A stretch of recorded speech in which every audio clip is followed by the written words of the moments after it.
Some other headlines now. Tracking Hurricane Melissa. It's now a Category 5 storm as it bears down on Jamaica.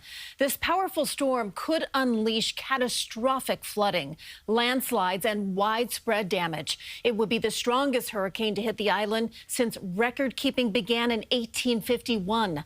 We have team coverage. Jason Allen is in Jamaica's capital, where people are now preparing for the worst.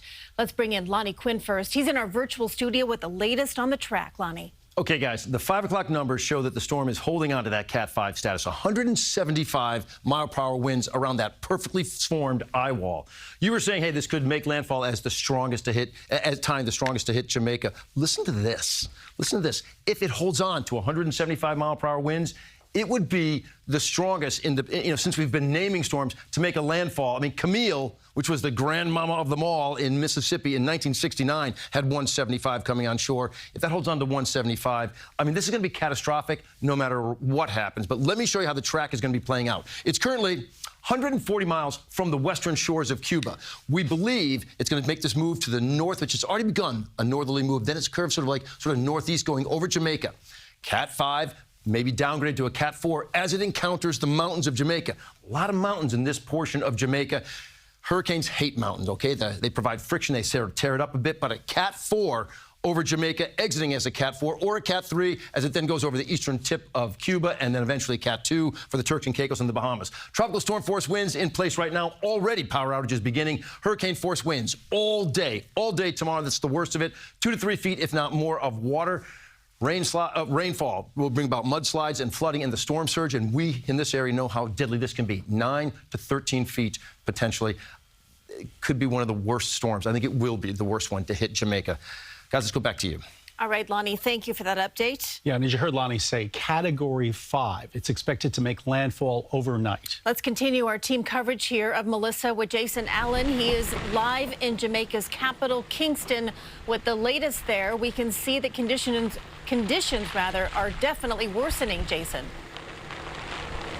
Yeah, they are, Christine, and I'll tell you, we're in a somewhat protected area, at least from these really heavy, strong gusts of wind that are cutting across the water behind me. The rain really coming down. This is probably the heaviest rain that we have seen to this point. As that storm continues to get close to the coastline, the rain's coming up in this southerly direction. It's hitting the mountains, and it is coming down, and we know that it is only going to get worse as the evening goes on.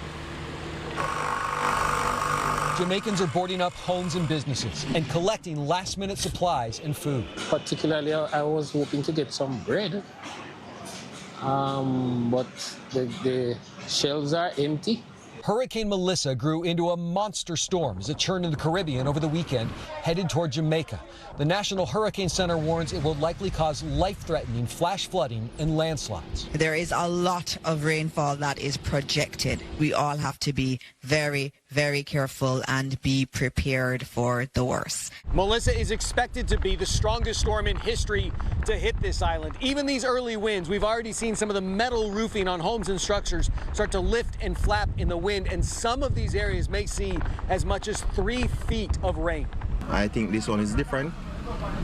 I think we're definitely gonna have this one gonna impact us hard. Hundreds of shelters are open, though most of the people we spoke with ahead of the storm said they preferred to stay at home and protect their belongings. No, we're not going to go anywhere. Just sitting down and watch everything, make sure everything is working good. The storm has already been deadly, moving over Haiti and the Dominican Republic. Police there are using drones to deliver supplies to people cut off by flooding. Back in Jamaica, officials warned residents there is nowhere that will escape the wrath of this hurricane. In the background, as we're out here, you may hear some banging around in the wind. That is those metal roofs that are all over buildings here, already flapping. And remember, this is just beginning. It'll be interesting to see just how many of those roofs survive this storm. We can definitely hear that noise in the background there, Jason. I want to ask you about the stores. We saw some of them were still open during your report. What's the status of them right now? Yeah, that's really interesting, right? This storm has been so slow that people went out 3 days ago to prepare for it. And they tell people, get at least 3 days of food, right? So a lot of people we're finding have actually burned through some of their hurricane supplies. They were going back out today, and there were a couple of random stores open. They're trying to restock for the rest of the week now. All right, Jason Allen, you be safe there, too. We know there's some places that island are really not well protected, so get out of the wind as best you can. Thanks, Jason. And for the latest track on Melissa and a live look at the radar, just head over to CBSNewYork.com.